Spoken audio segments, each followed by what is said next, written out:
Jesús. Damos honor a ti, damos honor a ti, porque no hay otro Dios como tú.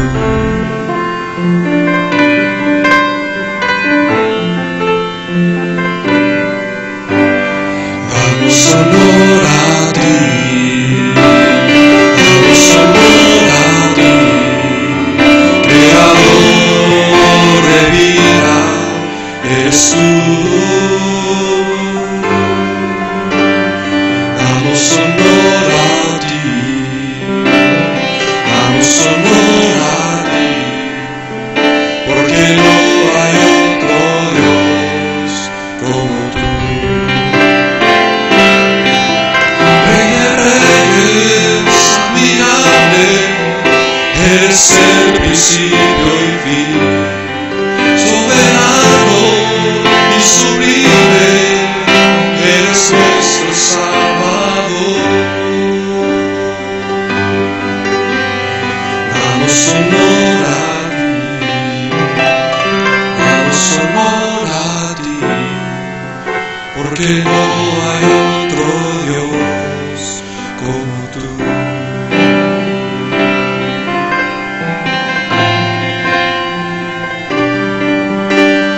Damos honor a ti, damos honor a ti, Creador de vida, Jesús. Damos honor a ti, damos honor a ti, porque no hay otro Dios como tú. Rey de reyes, admirable, eres el principio y fin, soberano y sublime, eres nuestro Salvador. Rey de reyes, admirable, eres el principio y fin, soberano y sublime, eres nuestro Salvador.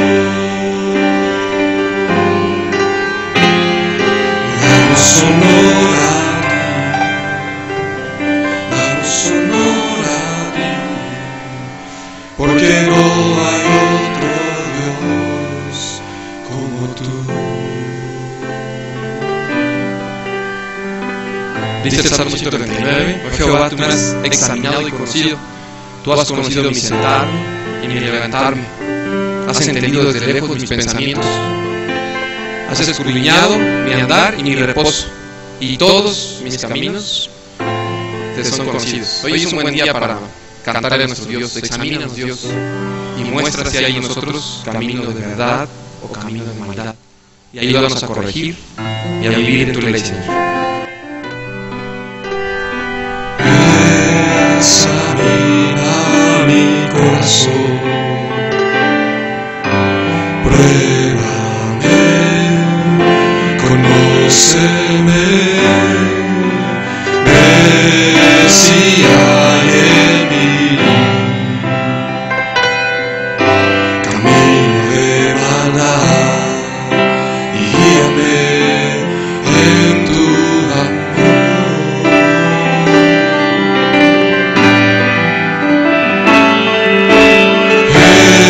Examina mi corazón, pruébame,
Amén. Dios les bendiga. Ocupemos nuestro lugar.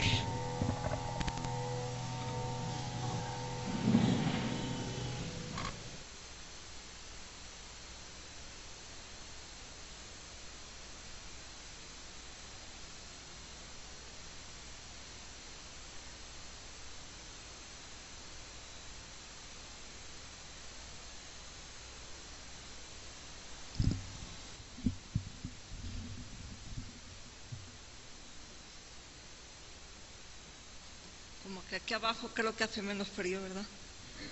Que allá arriba.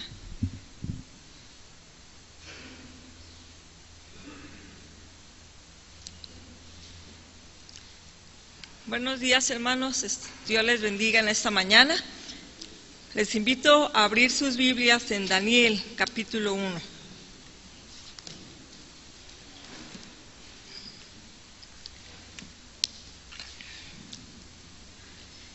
Daniel capítulo 1, y quiero hacer la lectura de esta porción de la palabra del capítulo 1, y les pido que por favor me sigan en silencio leyendo con el pasaje. Dice así, en el año tercero del reinado de Joacim, rey de Judá, vino Nabucodonosor, rey de Babilonia, a Jerusalén y la sitió. Y el Señor entregó en sus manos a Joacim, rey de Judá, y parte de los utensilios de la casa de Dios, y los trajo a tierra de Sinar, a la tierra de su Dios, y colocó los utensilios en la casa del tesoro de su Dios.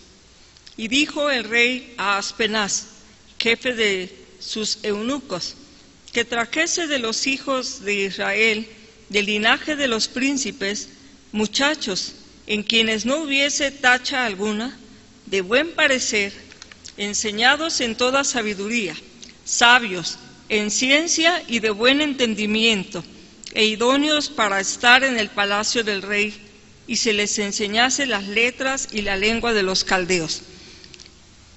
Y les señaló el rey ración para cada día de la provisión de la comida del rey y del vino que él bebía, y que los criase 3 años, para que al fin de ellos se presentase delante del rey. Entonces entre estos estaban Daniel, Ananías, Misael y Azarías, de los hijos de Judá. A estos el jefe de los eunucos puso nombres. Puso a Daniel Belsasar, a Ananías Sadrac, a Misael Mesac y a Azarías Abed-nego. Y Daniel propuso en su corazón no contaminarse con la porción de la comida del rey, ni con el vino que él bebía. Pidió, por tanto, al jefe de los eunucos que no se le obligase a contaminarse. Y puso Dios a Daniel en gracia y en buena voluntad con el jefe de los eunucos. Y dijo el jefe de los eunucos a Daniel: temo a mi señor el rey, que señaló vuestra comida y vuestra bebida, pues luego que él vea vuestros rostros más pálidos que los de los muchachos que son semejantes a vosotros, condonaréis para con el rey mi cabeza. Entonces dijo Daniel a Melsar, que estaba puesto por el jefe de los eunucos, sobre Daniel, Ananías, Misael y Azarías: te ruego que hagas la prueba con tus siervos por 10 días, y nos den legumbres a comer y agua a beber.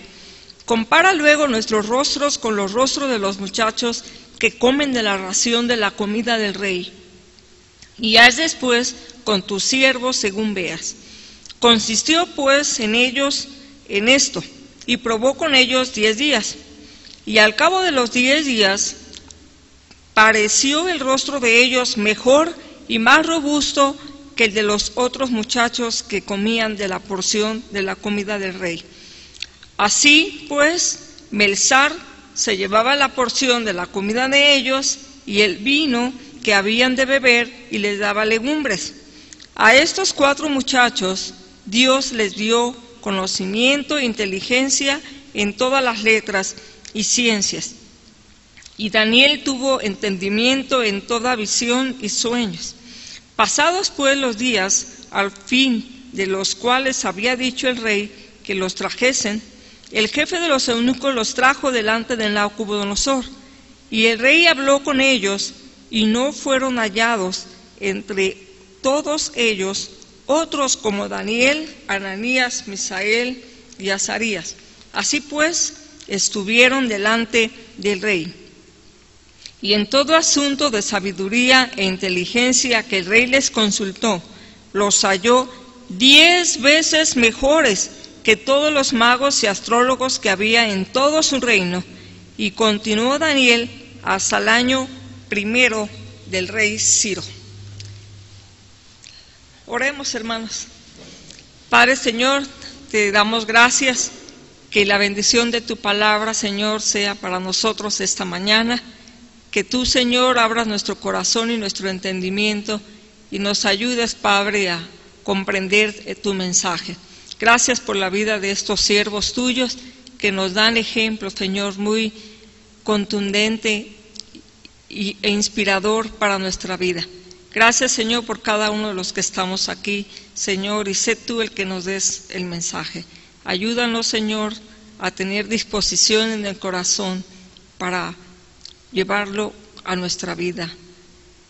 En Cristo Jesús te lo pedimos. Amén.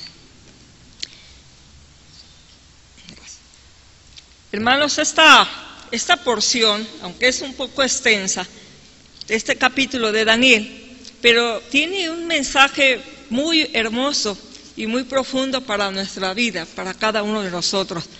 He titulado esta reflexión Propósitos del Corazón. Creo que en este tiempo es muy tradicional, como estamos apenas comenzando un año, que muchos hayan hecho propósitos de año nuevo. No sé si algunos han hecho propósitos, ¿verdad?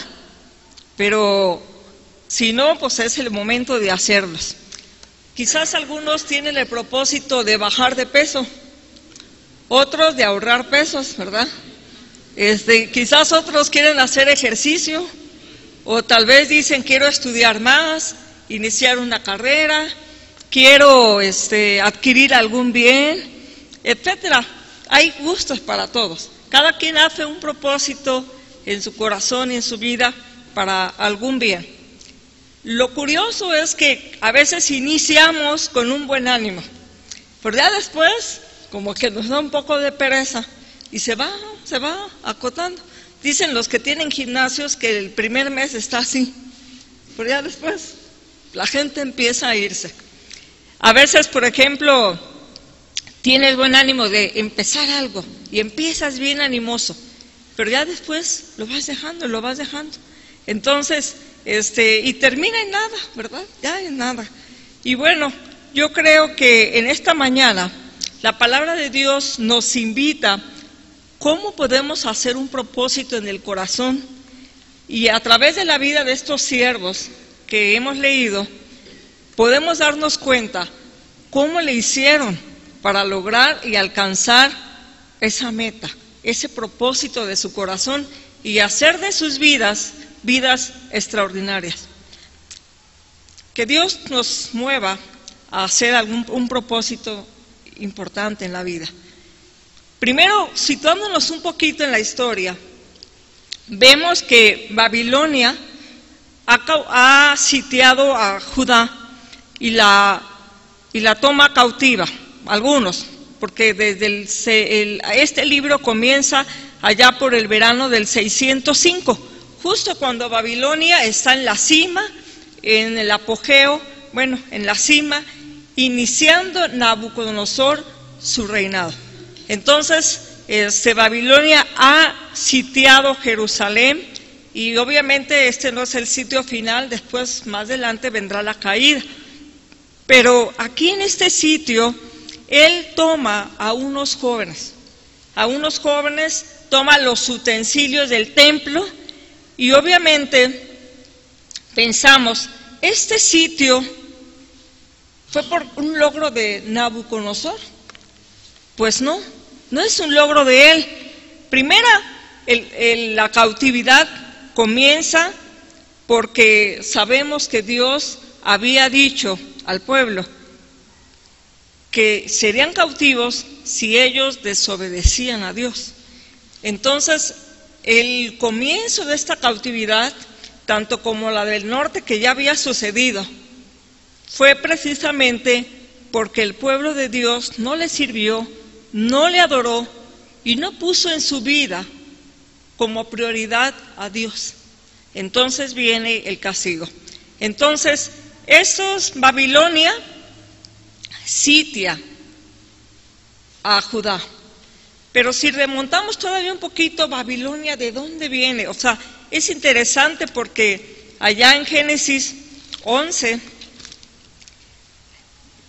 habla de que en la tierra de Sinar se habían establecido, ¿no?, los primeros habitantes. Y luego dice que ellos dijeron unos a otros: hagamos de ladrillo y cozámoslo con fuego. ¿Y qué vamos a hacer? Una gran ciudad, una torre que llegue hasta el cielo. Y nos vamos a hacer un nombre, nos vamos a hacer famosos por si fuéramos esparcidos en la tierra. Esa mentalidad de ser famosos, de ser grandes, era de Babilonia. Sinar. Ahora, claro que Sinar es Babilonia. Esa Babilonia dice que también fue llamado, cuando allí Dios confunde las lenguas, se llama Babel. Pero lo interesante es que en Génesis de ese capítulo 11:31 dice que tomó a Taré, a Abraham su hijo, y a Lot, hijo de Harán, hijo de su hijo, y a Sarai su nuera, mujer de Abraham, y su hijo, y salió con ellos de Ur de los Caldeos a la tierra de Canaán. Entonces, si podemos darnos cuenta, en la cautividad es regresar de donde había salido. El pueblo de Judá regresa a tierra de Sinar, a Ur de los Caldeos, de donde había salido. Entonces, como que dio un retroceso, pero otra vez tremendo. Entonces, ellos habían salido de allá, pero esta cautividad no es al azar, porque dice allí en el versículo 2, el Señor entregó en sus manos a Joacim, rey de Judá. Y claro, se llevaron a los jóvenes y se llevaron los utensilios. Pero ¿qué pasó? El Señor entregó en las manos. Dios es soberano aún en la cautividad. O sea, no fue Nabucodonosor que tomó porque su logro, porque él quiso, porque era muy inteligente, poderoso. No. Era porque Dios se lo entregó. Entonces, podemos ver que pues allá Babilonia, al lugar de donde salió originalmente aquel Abraham, regresan otra vez. Y entonces regresan estos jóvenes pertenecientes, ¿no?, a la crema innata de la sociedad judía. ¿Y qué pasa allá?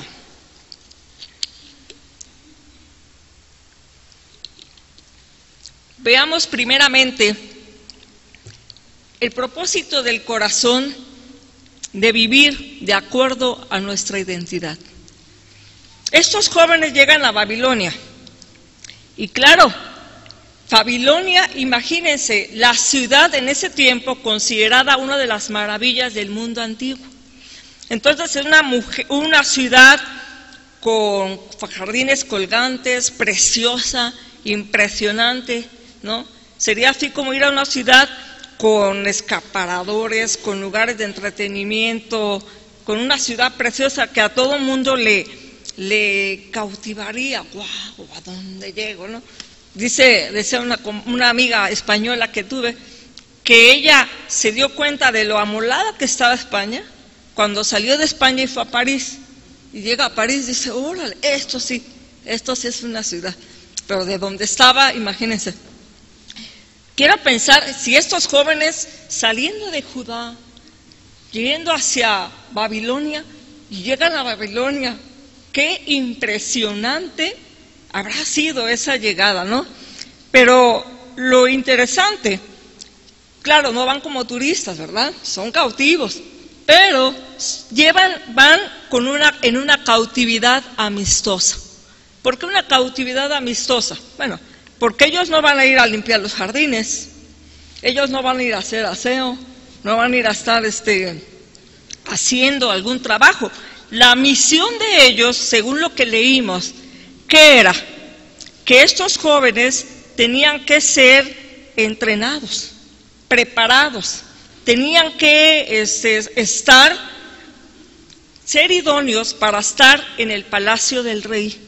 Y entonces, imagínense, enseñados en letras, en lenguas de los caldeos, probablemente tuvieron que estudiar agronomía, arquitectura, astrología, astronomía, matemáticas. Ellos eran expertos en matemáticas y pues lenguaje acádico, que era muy complicado. Entonces, tenían que estar preparados para servir como funcionarios de gobierno. Entonces iban para estar entrenados. Pero fíjense qué interesante, porque dijo el rey Aspenaz que le traiga jóvenes como del linaje real, de los príncipes, muchachos en que no haya tacha alguna, de buen parecer, enseñados en toda sabiduría, sabios en ciencia y de buen entendimiento e idóneos para estar en el palacio del rey. O sea que Nabucodonosor no quería a cualquier gente, quería gente con estatus, jóvenes, guapos, sin defectos, bien preparados. Y creo que ese es el requisito para estar en Babilonia, en el rey. Pero parece ser que ahora muchas empresas también tienen esa mentalidad, ¿no? ¿Cuánta gente no ha sido aceptada porque no está guapa, porque no viene de universidades de prestigio? Esperemos que las iglesias no adopten esos patrones, porque si no, muchos nos vamos a quedar sin trabajo, ¿no? Pues imagínate, guapos, bien parecidos. Entonces, pero hay algo interesante. Cuando llegan estos jóvenes con todas estas cualidades, resulta que ese Aspenaz les cambia el nombre. Pero veamos un poquito cuáles son sus nombres. Por ejemplo, de Daniel dice: Dios es mi juez. De Ananías, Jehová ha dado gracia. De Misael, ¿quién es lo que es Dios? De Azarías, Jehová ha ayudado. ¿Cuántas veces estos jóvenes habrán pensado en el profundo significado de sus nombres? Yo creo que impactó sus vidas y sus padres les habrán puesto esos nombres porque también era parte de su identidad. Ellos eran escogidos, pero eran hombres temerosos de Dios. Pero sin embargo, sus nombres, al llegar a esa ciudad, a esa Babilonia, a ese imperio, sus nombres son cambiados. ¿Por qué? Vean nada más los cambios. A Daniel, Belsasar. Y quiere decir, Bel te protegerá. Bel, el dios de Babilonia.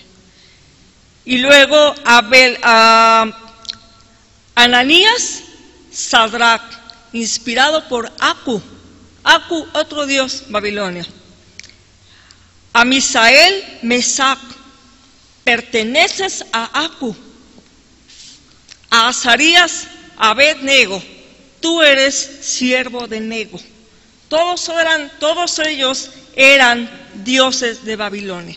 Entonces Babilonia tenía como propósito que estos jóvenes olvidaran quiénes eran,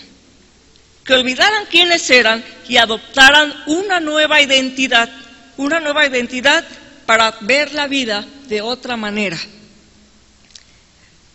Aún el mismo Nabucodonosor, su nombre significa Nabu ha protegido mi heredad. O sea, todo tiene que ver con cambiar tu lealtad. Y estos jóvenes seguramente al ponerse estos nombres pudieron sentir el peso de lo que estaba cayendo sobre ellos. Sin embargo, podemos ver que aunque les cambiaron sus nombres, ellos no cambiaron su lealtad a Dios. Fueron jóvenes que decidieron vivir de acuerdo a su identidad de ser hijos de Dios. Yo creo que en Isaías 47:10 dice que la mentalidad de Babilonia es yo y nadie más. Una mentalidad egocéntrica, una mentalidad individualista. Pero ¿saben qué, hermanos? También, tristemente, en nuestra sociedad está imperando esa mentalidad. En las iglesias también. Pastores que nada más buscan sus beneficios, su seguridad, su comodidad, y están renunciando a vivir de acuerdo a la identidad de su llamado. Vivir de acuerdo al llamado. Es un propósito del corazón. El segundo propósito del corazón tiene que ver con vivir vidas de integridad. Del 8 al 16 vemos algo muy interesante. Estos jóvenes en cautividad amistosa, ¿verdad?, les ofrecen un banquetazo, pero banquetazo, ¿no? ¿Qué les ofrecen? Un alimento de primera, especial, el alimento que come el rey. Su comida, sus manjares, su vino, todo lo que ellos... Entonces, pero fíjense que aceptar el alimento del rey tenía una implicación. Significaba comprometer a una amistad, como a un pacto con él. Algunos dicen que el banquete de la civilización babilónica era tan fastuoso, tan solemne, que podía tener casi carácter litúrgico también. Entonces, pues en esa cautividad vemos aquí que él dice que se propuso no contaminarse. En su corazón propuso no contaminarse, porque la contaminación tiene un sentido religioso, algo de deshonrar. Entonces Daniel dijo, yo no voy a deshonrar a Dios, yo no voy a deshonrar a Dios. Y aún en un país extraño, con una lengua extraña, él decide honrar a Dios. Esa es su mentalidad, honrar a Dios. Y en ese sentido, muy en concreto, dijo, voy a honrar a Dios, pero yo no voy a comer de la comida del rey. Él propuso en su corazón eso, no contaminarse. Y vean que en este sentido vemos en el versículo 9 que Dios puso a Daniel en gracia y buena voluntad. Dios le dio gracia. La gracia que está diciendo aquí es el amor leal. El jefe de los eunucos le estimó, le cayó bien a Daniel, tuvo buena voluntad y también misericordia. ¿Por qué? Porque Dios inclinó el corazón de ellos para que viéramos. Cómo Daniel, fíjense cómo Daniel en ese propósito de honrar a Dios, de no contaminarse, fue muy concreto. Yo quiero honrar a Dios, pero yo no voy a participar del alimento del rey. Entonces, en concreto, a veces nosotros hacemos propósitos también muy vagos, bueno, y muy buenos, pero nada concretos, a eso me refiero. Quiero honrar a Dios, quiero servir más a Dios, quiero crecer espiritualmente, pero ¿cómo? En concreto. O sea, Daniel dijo, yo quiero honrar a Dios, y en concreto, no voy a comer de la comida del rey. Ahora, en concreto, su comida, ahora obviamente dice, yo voy a comer lentejas, pepinos, cebolla, rábanos, espinacas, pan también, y uvas, higos, pasas. Bueno, bien rica la dieta de ellos también, dátiles y nueces. Y muchos dietistas dicen que esa fue la mejor dieta, que si la hiciéramos estaría también súper bien. Pero ¿saben qué? No se trata de venir a capilla a sugerirles que hagan dieta o que hagan un propósito de dieta. Bueno, si la hacen está bien, pero aquí el detrás no es la dieta, sino el propósito de honrar a Dios. Ahora, él dijo, yo no voy a comer del banquete de Nabucodonosor porque pues eso de comer cochinita, pibil, moronga y tocino y todas esas cosas, pues no. Pero hay algo importante. Dice él que le dijo al jefe de los eunucos, que no le obligase ¿a qué? A contaminarse. O sea, no dijo, ¿sabes qué? Como que esa comida a mí me hace daño. No dijo, fíjate que a mí yo estoy enfermo y no puedo comer eso. O estoy a dieta. O sea, no disfrazó, sino que fue honesto. Una vida de integridad es honesta. Y él dijo en concreto, yo voy a honrar y yo no quiero comer eso. Y fíjense, Dios obró en esto porque puso buena voluntad en el hombre. ¿Y qué dijo este hombre en el versículo 14? Dice que consistió. Dijo, va, está bien, vamos. Pero antes de eso, en ese propósito, ¿qué le dijo a él? En concreto, ¿verdad? Nosotros no podemos comer esa comida. Hay un plan. Y entonces él dijo eso, va. Claro, él ponía objeciones, dijo, me va a matar a mí el rey, y los ve todos flacos y desnutridos, ¿no? Pero al final de cuentas, él dijo, no, prueba. Un objetivo, un propósito que se podía medir. Porque dijo, a ver, prueba 10 días y evalúas. Si da resultado, pues mira, que le seguimos. Y si no, pues tú decides. Pero 10 días, entonces era un propósito que se podía medir. Y entonces dijo, bueno, pasan los 10 días, ¿y qué pasó? Pues wow, mejores. Dice que estuvo bien, y esa evaluación fue a 10 días. Si nos adelantamos, ¿verdad? Podemos ver que en el versículo 20 dice que pasaron los 3 años y fueron presentados ante el rey. O sea, ¿y allí qué pasó? 10 veces mejores. Wow. Una vida de integridad. Algo que hacemos, un propósito en el corazón, se necesita determinación, porque a veces creemos que con sola voluntad propia lo hacemos, pero aquí, más que determinación, dice que él propuso en su corazón, pero Dios dispuso en el corazón que él hallara gracia y misericordia. ¿Qué quiere decir? Que los propósitos no los logramos nosotros nomás por nuestro propósito, por nuestro empeño. Dios tiene que obrar para que también logres tus propósitos. Dios tiene que intervenir para que tú logres tus propósitos. Pero tú tienes que actuar con Dios, ¿no?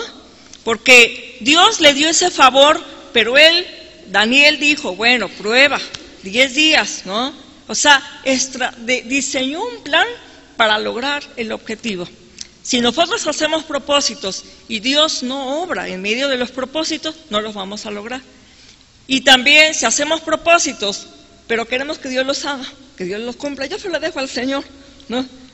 Pero nosotros no nos comprometemos en hacerlo, en cumplirlo, en disciplinarnos, pues como que tampoco vamos a lograr nada. Dios puso esa voluntad, entonces logró ese propósito. Y por último, hermanos, un propósito del corazón se traduce en resultados evidentes y consistentes. Del 17 al 21, vemos algo interesante. Según Nabucodonosor, él está preparando a estos jóvenes para que estén en el palacio. Pero ¿saben qué? Según Dios, él los está preparando para dar un testimonio poderoso en ese imperio. Y lo van a ver ustedes después, ¿no? En el foso de los leones, en el horno de fuego. Dios los preparó, no fue Nabucodonosor, no fue Nabu, pues, no, él no fue Dios el que los preparó. Pero el propósito del corazón y de un corazón que teme a Dios da resultados consistentes. Dice que él les dio, ¿qué dice? Tuvo entendimiento en toda visión y sueños. Pero antes de eso dice conocimiento, inteligencia, letras, ciencia. O sea, aprovecharon al máximo toda la preparación. Pero Daniel, estos jóvenes pudieron pensar de manera clara, lógica, profunda, con discernimiento. Tanto que vemos que Dios usa a Daniel y su don de una manera extraordinaria.